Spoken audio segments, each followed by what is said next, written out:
नमस्कार। प्रधानमंत्री नरेंद्र मोदी ने कल जीनोम इंडिया प्रोजेक्ट का उद्घाटन किया। इसका क्या मतलब हुआ? जीनोम इंडिया आखिर क्या है? हमारे लिए महत्वपूर्ण है। देखिए, जीनोम इंडिया एक ऐसा प्रोजेक्ट है जिसमें भारतीयों के जीन की सीक्वेंसिंग की गई है और भारतीयों के जीन की कुंडली तैयार की गई है। ऐसे 10,000 लोगों के जीनों की कुंडली तैयार की गई है और इसका उपयोग आने वाले समय में रिसर्च में होगा और ऐसी बीमारियों का इलाज निकालना संभव होगा जो बीमारियां लाइलाज हैं, जैसे कैंसर है, मंदबुद्धि है, सिकल सेल एनीमिया है। इस तरह की जो बीमारियां हैं जिनका कोई इलाज इसमें उपलब्ध नहीं है, उन बीमारियों को होने से भी बचाया जा सकता है। और अगर किया जा सकेगा जीनोम रिसर्च के जरिए। तो आखिर सबसे पहले हम बताते हैं कि आखिर जीन क्या है। देखिए, जीन एक ऐसा आनुवांशिक पदार्थ है जो हमारी एक पीढ़ी से दूसरी पीढ़ी में जाता है और उसके गुण भी उसमें जाते हैं। अगर हम दूसरे शब्दों में कहें तो इंसान के डीएनए के भीतर एक जीन एक ऐसा पदार्थ है जो इंसान की बनावट, इंसान का रंग, इंसान की गतिविधियां, इंसान बाल, इंसान के नाखून, हर चीज़ के लिए जिम्मेदार है, हर एक्टिविटीज़ के लिए जिम्मेदार है। वो है एक जीन। जैसे हम कई कई बार कहते हैं कि इसका जीन खराब है, या हम कहते हैं इसका डीएनए खराब है, तो वो बात टोंट में कही जाती है, किसी को उलाहना देने के लिए कही जाती है। लेकिन सच्चाई यह है कि जो भी गतिविधि हमारे शरीर में होती है वो एक जीन की वजह से होती है। और ये रिसर्च ये कहते हैं कि अगर कोई बीमारी किसी को हो रही है तो उसके लिए भी कोई न कोई जीन जिम्मेदार है, और उस जीन में खराबी की वजह से या उस जीन के सही काम नहीं करने की वजह से कोई बीमारी किसी इंसान को हो रही है। दूसरे शब्दों में कहें कि जीन हमारे एक ऐसा आनुवांशिक पदार्थ है जो एक पीढ़ी से दूसरी पीढ़ी में जाता है। अब इसका मतलब आप समझिए कि अगर किसी व्यक्ति को हार्ट की बीमारी है या किसी व्यक्ति को डायबिटीज़ की बीमारी है तो उसके बच्चों में भी ये बीमारी होने की संभावना रहेगी, क्योंकि जो पिता है या जो माँ है उन्हीं के जीन बच्चों में ट्रांसफ़र होते हैं। तो इसलिए पेरेंट्स को कोई बीमारी है तो उसके बच्चों में होने की संभावना भी ज़्यादा रहती है। ये ज़रूरी नहीं है कि हो ही, लेकिन संभावना बढ़ जाती है उस व्यक्ति की तुलना में जिसको कोई बीमारी नहीं है। तो आप इसलिए कहा जाता है कि बहुत सारी बीमारियां हमारे यहाँ आनुवांशिक हैं। जैसे डायबिटीज़ है, आनुवांशिक कारणों से भी डायबिटीज़ होती है। बहुत सारे लोगों को इसलिए डायबिटीज़ हो जाती है क्योंकि उनके पेरेंट्स को डायबिटीज़ थी। बहुत सारे लोगों को इसलिए हार्ट की बीमारी होती है क्योंकि उनके पेरेंट्स को हार्ट की बीमारी थी। तो ये आनुवांशिक कारण जो बीमारी के हैं, इन कारणों को भी जीन के रिसर्च द्वारा रोका जा सकता है आने वाले समय में। तो अब अगर हम बात करें तो जीन की, तो एक व्यक्ति में करीब 20,000 एक्टिव जीन होते हैं और करीब टोटल जीन 1 लाख करीब होते हैं। इसमें बहुत सारे जीन अभी निष्क्रिय हैं और बहुत सारे जीन के कामकाज के बारे में अभी पता ही नहीं है। सच्चाई तो ये भी है कि हर जीन का फंक्शन अभी पता भी नहीं है। लेकिन भारत ने पहली बार 10,000 लोगों के जीन का अनुक्रमण कर दिया है, जीन की सीक्वेंसिंग कर दी है, या 10,000 लोगों की जीन की कुंडली तैयार कर दी है, ये भी हम कह सकते हैं। तो ये 10,000 लोग कौन हैं? ये 10,000 लोग ऐसा नहीं है कि दिल्ली से उठा के 10,000 लोगों का कर दिया, ऐसा नहीं है। ये 10,000 लोग का चयन बेहद सावधानीपूर्वक किया गया है। इसमें कश्मीर के लोग भी हैं, इसमें चेन्नई के लोग भी हैं, इसमें केरल के भी लोग भी हैं, इसमें उत्तराखंड के भी लोग हैं, इसमें बनारस के भी लोग हैं, इसमें पूर्वोत्तर के भी लोग हैं। इस प्रकार से लोगों का चयन किया गया है कि जितने प्रकार के इंसान इंडिया में रहते हैं। देखिए, हर हमारा देश इतना बड़ा है कि यहाँ पर हर तरफ अलग अलग वैरायटी के इंसान रहते हैं। हर इंसान का रहन सहन अलग है, हर इंसान की ब्रीड अलग है। तो इसलिए उन्होंने हर तरह की वैरायटी के इंसानों को इसमें सेलेक्ट किया है और ऐसे 10,000 लोगों की जीन कुंडली तैयार की है। अब तो क्या हम ये माने कि सबके जीन अलग अलग हैं? देखिए, पहले तो एक बात बता दें कि जो इंसान है, चाहे वो अमेरिकन हो, चाहे वो इंडियन हो, चाहे वो चाइनीज हो, चाहे वो मंगोलियन हो, इंसान के 99.9% जीन एक जैसे होते हैं। सिर्फ 0.1% का फर्क होता है। मान लीजिए एक अंग्रेज है और एक हिंदुस्तानी है, तो उसके 99.9% जीन एक जैसे हैं। 0.1% जीन में सारा फर्क आ गया।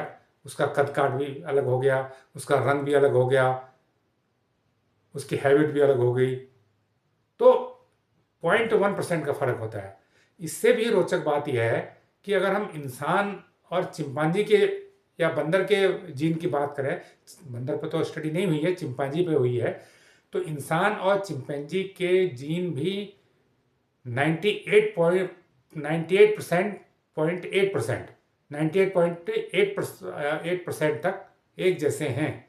यानी चिंपैंजी और इंसान के जीन में 0.1% या 100% का ही फर्क है। तो क्योंकि कुछ ही फर्क से एक चिंपांजी बन गया, एक इंसान बन गया, तो बहुत ज़्यादा वेरिएशन नहीं है। लेकिन जो ये 0.1% का वेरिएशन भी है, ये भी काफ़ी गुणों में काफ़ी चेंज कर देता है, काफ़ी कुछ चेंज कर देता है। तो अब सवाल उठता है कि हमने 10,000 लोगों की जेनेटिक संरचना तैयार कर ली, उनकी जीन कुंडली तैयार कर ली, अब आगे क्या? देखिए, इसमें अब दो बातें। एक तो हमारे साइंटिस्टों के पास भारतीय लोगों का जेनेटिक डाटाबेस तैयार है। अभी तक हमारे पास कोई जेनेटिक डाटाबेस नहीं था। जो भी इंसान के जेनेटिक डाटाबेस थे वो दूसरे कंट्रीज़ के थे, अमेरिका और यूरोप के थे। तो वहाँ की जेनेटिक संरचना थोड़ा अलग है, हमारी थोड़ा अलग है। तो इससे जो पहला फ़ायदा ये होगा कि अगर कल को आप किसी दवा का रिसर्च करते हैं तो आप अपने लोगों की जो जेनेटिक संरचना है उसको ध्यान में रखते हुए दवा बना सकते हैं, उसका निर्माण कर सकते हैं। पहली बात तो ये है। दूसरी बात, इस पर अगर आप आगे रिसर्च करते हैं, आप इसमें पता लगाते हैं कि भाई एक व्यक्ति में अगर कैंसर हुआ है तो उसके जीन में क्या खराबी है। पहले आपको इसमें पहले बहुत लंबा रिसर्च है, जितना कहने में आसान है उतना आसान होता नहीं है। देखिए, जैसे हमने बताया कि 10,000 लिए गए, जिन लोगों की जेनेटिक संरचना तैयार की गई है वो स्वस्थ लोग हैं, ये हेल्दी लोग हैं, इनको कोई बीमारी नहीं है अभी तक। लेकिन इसी जीनोम इंडिया के दूसरे फेज में 10,000 ऐसे लोगों के भी अभी जीनोम सीक्वेंसिंग होनी है जिन्हें कोई बीमारी है। उसके बाद जो असल स्टडी होगी उसके बाद होगी। अब एक आदमी कैंसर का पेशेंट है। अब उसमें देखा जाएगा कि उसकी जो जेनेटिक संरचना में और जो आदमी स्वस्थ है उसकी जेनेटिक संरचना में क्या फ़र्क है, कौन सा जीन मिसिंग है, या कोई ऐसा जीन है जो काम नहीं कर रहा है, क्या कोई जीन ऐसा तो नहीं, कोई ज़्यादा मात्रा में जीन है। तो ये पता लगाने से ये निर्धारित हो जाएगा कि कौन सा जीन कैंसर के लिए जिम्मेदार है। फिर उस जीन को क्या रिप्लेस करके किसी व्यक्ति को कैंसर से बचाया जा सकता है। क्या इस प्रकार के जेनेटिक का काम पता कर लेंगे, हमें पता चल जाएगा कि डायबिटीज़ के लिए कौन जीन जिम्मेदार है, मोटापे के लिए कौन जीन जिम्मेदार है, सिकल सेल के लिए कौन जीन जिम्मेदार है, हड्डी रोग के लिए कौन सा जीन जिम्मेदार है। तो अगर हमें पता चल जाए कौन सा जीन किस बीमारी के लिए जिम्मेदार है, किस शरीर की किस स्थिति के लिए जिम्मेदार है, तो क्या ऐसा भी पॉसिबल हो सकता है भविष्य में कि हम किसी व्यक्ति की जेनेटिक टेस्टिंग करके उसके जीन की स्थिति को पढ़ के उसके जीन के बारे में जान के उसको हम ये बता सकेंगे कि भाई तुम्हें आने वाले समय में फला फला बीमारी हो सकती है, इसलिए तुम अभी से सतर्क हो जाओ। अब सतर्क हो जाओ तो उसका इलाज क्या है? इलाज ये है कि उसका जीन रिप्लेस हो सकता है, या उसका जीन रिपेयर हो सकता है, या कोई ऐसी स्पेसिफिक दवा बन सकती है जो उस समस्या का समाधान कर दे, उसका पहले ही प्रिवेंशन कर दे। तो ये एक बड़ी बात है। इसके अलावा अगर हम देखते हैं किसी, जैसे हमारे आदिवासी जो समुदाय है उसमें एक स्किल सेल की बीमारी, स्किल सेल एनीमिया की बीमारी बहुत कॉमन है। वो बाकी लोगों में इधर झारखंड छत्तीसगढ़ इस तरह बहुत है।